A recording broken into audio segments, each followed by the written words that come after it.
మనందరి కోసం వచ్చిన లక్ష్మారెడ్డి అన్నకు ధన్యవాదాలని చెప్తే చాలా తక్కువ అవుతుంది. తనకు ఈ ఏరియాలో మనం ఏం చేయాలో అది చేసి ధన్యవాదాలని చెప్తే చాలా మంచిగా జరుగుతుందని నేను అనుకుంటున్నా.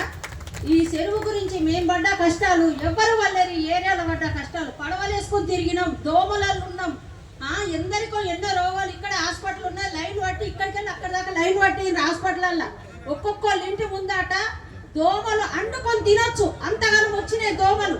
ఆ దోమలలో మేము బతికినాం. వీళ్ళ ఈ చెరువు ఇంత బాగా చేసినందుకు మా ఏరియాకి ఎంత వెలుగు వచ్చిందంటే వాళ్ళందరూ కృతజ్ఞతగా అన్నని గెలిపించుకోవాలా బాధ్యత మా మీద ఉందని మేము అనుకుంటున్నాము.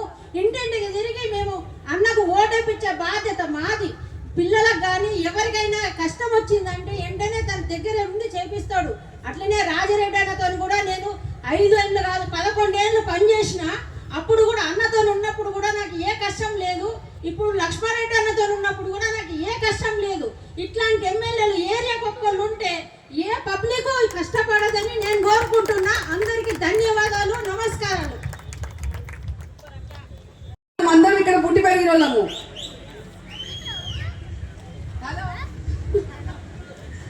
సో చిన్నప్పటి నుంచి మనం ఈ చెరువు చూస్తున్నాం. ఈ చెరువు ఇట్లా అవుతుందని ఎవరన్నా అనుకుంటామా? ఈ చెరువుని ఇట్లా చేయాల్సిన దమ్మున్న ఒకే ఒక్క మొవాడు మన బిఎల్ఆర్. జై బిఎల్ఆర్. ఇంతకంటే ఎక్కువ మాట్లాడడానికి అంటే మనం అందరం చిన్నప్పటి నుంచి మనం బతుకమ్మ ఆడాలన్నా ఏడాలన్నా ఒక చెరువు ఉంటే బాగుండు, అందరం కలిసి ఒక ప్రోగ్రామ్ చేసుకుంటే బాగుండు. అంటే గ్రౌండ్ లోనే కుంటలు తవ్వుకొని ప్లాస్టిక్ కవర్లు వేసుకొని ఏదో ఇప్పుడు చూడండి మనం బతుకమ్మ ఆడితే ఎట్లుంటది, ట్యాంక్ బండ్ అయిపోతుంది ఇదంతా. ఈ బ్రదర్స్, ఈ బండారి బ్రదర్స్, మన రాజరెడ్డి అన్న కానీ నీలం అన్న కానీ బిఎల్ఆర్ కానీ మన కోసం మన కాన్స్టిట్యుయెన్సీ ఎంత నిస్వార్థం అంటే వాళ్ళ ఫ్యామిలీ నుంచి వచ్చింది. నిస్వార్థం అనేది నేను ఎక్కడ చిన్నప్పటి నుంచి ఇంతమంది రాజకీయ నాయకులను చూస్తున్నాం కానీ నిస్వార్థం అనేది వాళ్ళ ఫ్యామిలీ, వాళ్ళ బండారి కాదు, వాళ్ళ ఇంటి పేరు నిస్వార్థం. ప్రతి ఒక్కటి ప్రజల్లో పోవాలని, ప్రతి నిమిషం ప్రజల్లో ఉండాలని. రాజరెడ్డి దగ్గర ఎంత నేర్చుకున్నామో మళ్ళా సేమ్ జూనియర్ మన బిఎల్ఆర్ దగ్గర. జై బిఎల్ఆర్. మాజీ ప్రెసిడెంట్ పివి చారి గారు, అదేవిధంగా మాజీ జనరల్ సెక్రటరీ సోమిరెడ్డి గారు, ఈనాటి కార్యక్రమానికి ముఖ్య అతిథిగా విచ్చేసిన మన ప్రియతమ నాయకులు, మనందరి హృదయాల్లో ఉన్న మన గౌరవ ఎమ్మెల్యే బండారు లక్ష్మారెడ్డి గారికి, అన్నిటికంటే పెద్ద సంతోషం ఏంటంటే గతంలో నేను తెలుగుదేశం పార్టీలో పనిచేసినప్పుడు నాతో కలిసి పనిచేసిన సాయిచంద్ర వచ్చిన మీటింగ్కు, కాంగ్రెస్ పార్టీలో రాజిరెడ్డి అనే ఎమ్మెల్యే పనిచేసిన వాళ్ళు వచ్చారు, ఇప్పుడు బీఆర్ఎస్ పార్టీలో వచ్చారు. ఇందులో చూస్తుంటే ఉగాది పచ్చడిలాగా చాలా సంతోషం వేస్తుంది. అందరినీ చాలా రోజుల తర్వాత మేము కలుసుకున్నాం. అన్న గురించి మనందరికి తెలుసు, పిలిస్తే పలికే నాయకుడు, అన్న అంటే నేనున్నా అని వచ్చే నాయకులు మనకు ఎమ్మెల్యేగా కావడం నిజంగా మన యొక్క ఉప్పల్ కాన్స్టిట్యున్సీ వాసులందరినీ కూడా అదృష్టవంతులు మనం. అన్నిటికంటే ముఖ్యం ఏంటంటే ఈ చెరువు అభివృద్ధి విషయంలో ప్రగతి నగర్ వాస్తవ్యులము మేము పడని పాటలంటూ లేవు. పేరుకు మాది ఉడాలి ఒకటి ఉండే, కానీ చాలా చాలా ఇబ్బందులు పడ్డాం. గతంలో దేవేందర్ గౌడ్ గారు రెవెన్యూ మంత్రి ఉన్నప్పుడు చెరువు నిండితే వచ్చేసి చెరువు కట్ట తిప్పుతాం, ఆ ప్రగతి ఇల్లు పోతాయి. అప్పుడు దాన్ని అతి కష్టం మీద చేసి మేనేజ్ చేసి అతి కష్టం మీద చేస్తే దేవేంద్ర గారు పైపులు వేయించిపోయారు. పైపులు వేసినాక నీళ్ళు మా కాలనీకి వస్తున్నాయి, ఎట్లా మా కాలనీ మొత్తం రోడ్లు పోతున్నాయి అని చెప్తే మళ్ళీ హోంమంత్రిగా ఉన్నప్పుడు తను నాలా కట్టించినారు.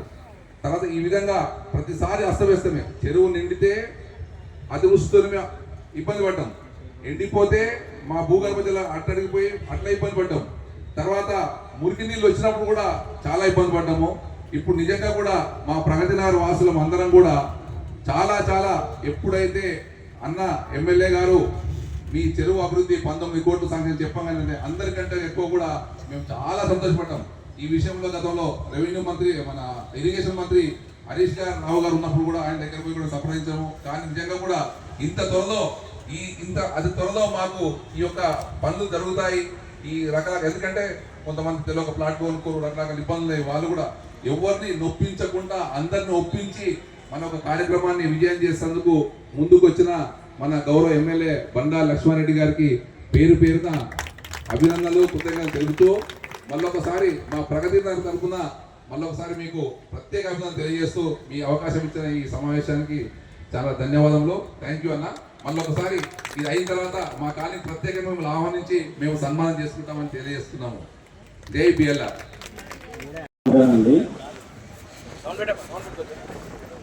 మేమైతే ఈ 20 సంవత్సరాల నుంచి దిన గంటనే బతికినాం.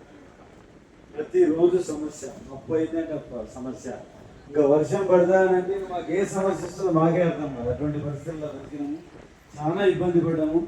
ఎట్టకేలకు ఇంత దినగండంగా బతికినటువంటి మాకు ఒకే అద్భుతంగా తీర్చిదిద్దుతున్నటువంటి లక్ష్మణరెడ్డి గారికి, 19 కోట్ల సాంఘిక లక్ష్మణరెడ్డి గారికి మా కాలనీ అందరి తరఫున శిరస్సు వంచి అభివందనాలు తెలియజేస్తున్నాము. జై తెలంగాణ. అదేవిధంగా కేసీఆర్ కాలనీ లేదా మైసూర్ కాలనీ మల్లారెడ్డి గారు మాట్లాడాల్సిందిగా విజ్ఞప్తి. నా ఉదయపూర్వక నమస్కారాలు. స్టేజ్ని అలంకరించిన మాజీలు, ప్రెసిడెంట్లు, ఆల్ పార్టీస్ మెంబర్స్, ఇక్కడ వచ్చిన కార్యకర్తలందరూ ఈరోజు మనకి వివాదాలు తీరిపోతున్నాయి. దీనికి గాను మన ఎమ్మెల్యే గారికి ధన్యవాదాలు సార్. ఎంతో ఇదిగా మీరు ఇంత తొందరగా మాకు వస్తుందని మేము కూడా అనుకోలేదు. ఎన్నో రోజుల నుంచి పడుతున్న కష్టానికి మా బాధలన్నింటికి ఒకే రోజు తీర్చేశారు. ఇంతకంటే మాకు మీరు చేస్తున్న మంచి కార్యక్రమం ఇదే మాకు బెస్ట్ అనుకుంటున్నాం. మా కాలనీ తరఫున, మా స్నేహనగర్ కాలనీ తరఫున, మా అక్షిగూడ ఆవాసుల అన్ని కాలనీల తరఫున కూడా మీ అందరికీ చాలా ధన్యవాదాలు సార్. ఇదే విధంగా మీరు ఎప్పుడు పిలిస్తే పలికే ఎమ్మెల్యే గారు అని చెప్పి పేరు వచ్చింది మీకు. సో ఇలా ప్రతి కార్యక్రమంలోనూ మా ప్రజల కష్టాలు తీరుస్తూ ఎంతో ఇదిగా మా అందరికీ తోడుగురేడుగా ఉంటారని అందరికీ నమస్కారం. Thank you sir. ఈ కార్యక్రమాలు చేస్తూ ఉన్నారు. వారు ఏ పార్టీలో ఉన్నా సరే పర్వాలేదు, మనకు సీఎం రేవంత్ రెడ్డి గారు అనుకున్నట్టు ఎక్కడ అభివృద్ధి ఉన్నా కూడా అక్కడికి రావాలంటే వారు వస్తున్నారు. వారి ప్రజలు ఈరోజు లక్ష్మారెడ్డి గారికి మన ఉపాధి కార్యక్రమం గారి పేర్లు కూడా పెట్టడం జరిగింది. ఎంతో మంచిగా ఈ కార్యక్రమాలను జరుపుతున్నారు. ఇంకా ఇక్కడ మాకు రవీంద్రనాథ్ కాలనీ అసోసియేషన్ ప్రెసిడెంట్గా నూతనంగా ఎన్నికైనటువంటి నేను వారికి మా కాలనీ తరఫున అందరి తరఫున కృతజ్ఞతలు తెలియజేస్తాను. ప్రతి ఒక్కరికి పేరు పేరున ధన్యవాదాలు. మరియు ఈరోజు మాజీ కార్పొరేటర్లు, తెలుగుదేశంలో ఉన్న వాళ్ళు కానివ్వండి, కాంగ్రెస్లో కానివ్వండి, ఈరోజు బీఆర్ఎస్ ఉన్నటువంటి వాళ్ళు అందరూ ప్రతి ఒక్కరు కూడా ఇక్కడికి రావడం జరిగింది. ప్రతి ఒక్కరికి వారికి కాలనీ వాసులందరికీ, కాలనీ అధ్యక్షులకు, కాలనీ ప్రెసిడెంట్లకు, ప్రతి ఒక్కరికి కూడా మా రవీంద్రనాథ్ కాలనీ వాసుల తరఫు నుంచి కృతజ్ఞతలు. ఇంత పెద్ద ఎత్తున వారికి స్వాగతం పలికినటువంటి కార్యక్రమానికి. మరి ఈరోజు ఆ చెరువును వారు 19 కోట్లతో వారి యొక్క శక్తి కొద్ది వారి వ్యక్తిగతంగా వారి ఇక్కడ ఈ కార్యక్రమాన్ని చేపట్టారని మనం చెప్పుకోవచ్చు. వారిని మరొకసారి ఎమ్మెల్యేగా కాదు, ఎమ్మెల్యేగా గెలుపొందించేసి తర్వాత మంత్రిగా చూడాలనేది ఒకటే మన ఉప్పల్ కాన్స్టిట్యూన్సీలో మన ముఖ్య ఉద్దేశం. ప్రతి ఒక్కరు కూడా వారికి సహకరించాలి. మరి కాలనీవాసులు కూడా మాకు ప్రత్యేకంగా వారికి ఒక విన్నపాన్ని కూడా మేము సమర్పించుకుంటాము. మా కాలనీ సమస్యలు కూడా చాలా ఉన్నాయి సార్. మేము రవీంద్రనాథ్ కాలనీ అసోసియేషన్ తరఫున మీకు ఒక మెమోరాండం కూడా ఇస్తాం సార్. దాన్ని అంతా పర్చేజ్ చేసి మా కాలనీ వాసులందరూ కూడా మేలు చేయాలని కోరుకుంటున్నాం సార్. ప్రతి ఒక్కరికి పేరు పేరున ధన్యవాదాలు. వారికి ఇక్కడికి ఇచ్చేందుకు వారికి కృతజ్ఞతలు తెలియజేసుకుంటూ మరి ఈ సమయాన్ని ఇచ్చినటువంటి వారికి కృతజ్ఞతలు.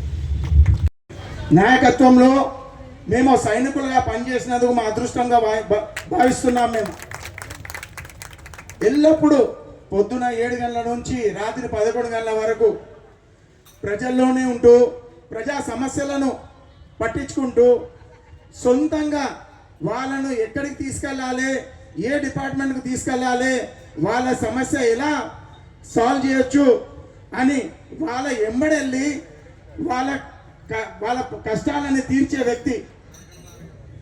ఒక చిన్న ఇన్సిడెంట్ చెప్తాను. అండ్రా కాలేజ్లో 57 మంది మన ఉప్పల్ కాన్స్టిట్యున్సీ నుంచి స్టూడెంట్స్ స్కాలర్షిప్ గురించి అప్లై చేశారు. 57 సార్ 57 మందిని అందరు స్టూడెంట్స్ను వాళ్ళ ఫ్యామిలీస్ను అండ్రా కాలేజ్ తీసుకెళ్ళి రాజేశ్వర రెడ్డి సార్తో మాట్లాడి వాళ్ళ అందరికీ డిస్కౌంట్ ఇప్పించి ఆ కాలేజ్లో అడ్మిషన్ చేయించాడు.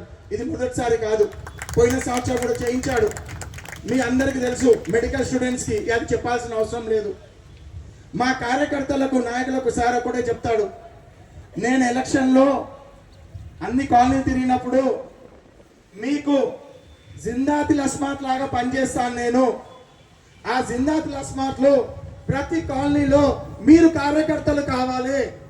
మీ కార్యకర్తలు జిందాతిల్ అస్మాత్ లాగా ప్రతి కాలనీలో మీ సమస్యలు తీరుస్తేనే అప్పుడు నాకు పేరు వస్తుంది.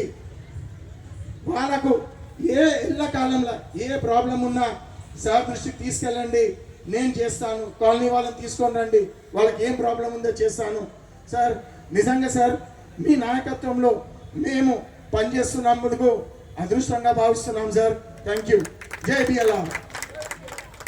ఈరోజు ఈ కార్యక్రమానికి ముఖ్య అతిథి మా అన్న లక్ష్మారెడ్డి గారు. నిజంగా ఏ స్టేజ్ మీదకి పోయినా కూడా, ఎక్కడ పోయినా, ఏ మీటింగ్కి పోయినా కూడా లక్ష్మణ్ని మాత్రం ఎవరు కూడా వదిలిపెట్టట్లేదు. అన్న నిజంగా మన రోజు దిష్టి తీసుకోవాల్సిందే ఇట్లా చూసుకుంటే. ఎందుకంటున్నా అంటే చరిత్రలో మనము ఇప్పటి వరకు రామరాజ్యం చూసినాం, కానీ అక్కడ కూడా లక్ష్మణ రాజ్యం చూడలే. కానీ ఉప్పల్ నియోజకవర్గంలో 2009 నుంచి 14 వరకు రామరాజ్యం చూసినాం, ఇప్పుడు లక్ష్మణ రాజ్యం చూస్తున్నాం. నిజంగా ఇది చరిత్రలో ఇప్పటిదాకా ఎవరు చూడలేదు. నిజంగా బిఎల్ఆర్ అన్న ఎమ్మెల్యే అయిన తర్వాత ఉప్పల్ కాన్స్టిట్యున్సీలో లీడర్షిప్ అంతా కూడా చేంజ్ అయింది. అంటే అంతకుముందు ఒక లెక్క, లక్ష్మణ్ వచ్చిన తర్వాత ఒక లెక్క. అసలు లీడర్షిప్ అంటే ఒక్కటే, సేవ చేయడమే లీడర్షిప్, వేరేది ఏం లేదు. ఏం స్వార్థం లేదు, ఎవ్వరు ఏం ఆశించవద్దు. 100% పబ్లిక్ సేవ చేస్తేనే లక్ష్మణ్ నెంబర్ తిరగాలి, లేకపోతే పైసలు వసూలు చేస్తా అంటే మాత్రం లక్ష్మణ్ నెంబర్ తిరగదు. ఇది లక్ష్మణ క్యారెక్టర్. నిజంగా అలాంటి లీడర్ ఎమ్మటి మేము తిరుగుతున్నాం రోజు. గడిచిన ఈ 2.5 సంవత్సరాల నుంచి కూడా ఆల్మోస్ట్ ఆల్ ప్రతి ఒక్క ఆఫీస్ చుట్టూ తిరిగినాం. ఎందుకు లక్ష్మణ రాజ్యం అంటున్నా అంటే, అన్న గెలిచిన తర్వాత ఏమైంది, గవర్నమెంట్ లేదు, బీఆర్ఎస్ గవర్నమెంట్ లేదు. అన్న కూడా చాలాసార్లు అయ్యమ్మా మన గవర్నమెంట్ ఉంటే మనం చాలామంది మాట ఇచ్చినాం ఎలక్షన్స్ అప్పుడు ఎట్లా అని ఆలోచిస్తే లక్ష్మణ్ ఒకటే అన్నాడు, నేను గెలిచిన ఖచ్చితంగా ఎవరి కాలు పట్టుకుంటారా ఏం చేస్తున్నా తర్వాత సంగతి 100% నేను నమ్ముకున్న ప్రతి ఒక్క నాయకునికి, ప్రతి ఒక్క కాలనీ వాసులకి ఖచ్చితంగా పని చేస్తా అని చూపించిన వ్యక్తి లక్ష్మణ. ఎందుకంటే అన్నతోటి కూడా దాదాపు నేను 2.5 సంవత్సరాల నుంచి తిరుగుతున్నా. ఏ రోజు కూడా ఒకటే మాట, ఒకటే లక్ష్యంతో ప్రతి ఒక్క ఆఫీసర్ చుట్టూ తిరిగి, ప్రతి ఒక్క నిజంగా నీకు చెప్పాలంటే పార్టీ వేరైనా కూడా సీఎంని కూడా కలిసి ఈరోజు టోటల్ గ్రేటర్ హైదరాబాద్లో 8వ 9వ చెరువులు శాంక్షన్ అయినాయి. దాంట్లో 4 చెరువులు ఉప్పల్ కాన్స్టిట్యున్సీలో శాంక్షన్ అయింది. అది గొప్పతనం లక్ష్మణ్. అది బండా లక్ష్మారెడ్డి గారికి అప్సిగూడ డివిజన్ తరపున మరియు ఈ చెరువు చుట్టూ ఉన్న 20 కాలనీల తరపున అందులో బాధ్యతగా ఒక బాధునిగా నేను నాతో పాటు ఈ అందరం కూడా లక్ష్మారెడ్డి గారికి పాదాభివందనాలు తెలియజేస్తున్నాము. ఎందుకంటే 2002లో మేము చూడలేదు ఈ చెరువు. మన మాజీ కౌన్సిలర్ గారు చూసిండ్రు, ఇల్లు మునిగిపోయినా ఏదో అయింది. కానీ 2017లో మన మల్లారెడ్డి గారు, అజిత్ గారు, ఈ కాలనీ వాసులు అందరూ చూసారు. అప్పుడు కుంభవర్షం కురిసినప్పుడు మన అందరం ఇక్కడ ధర్నా చేసినాం. అప్పుడు చేసినా కానీ ఈ చుట్టుపక్కల ఉన్న కాలనీలలో ఒక్క వాటర్ కూడా బయట ఓన్లీ కొంతవరకే పోయింది. అప్పుడు ఏ విధంగా దీన్ని పరిష్కారం చేయాలి అంటే, ఏదైనా ఒక ప్రాజెక్టు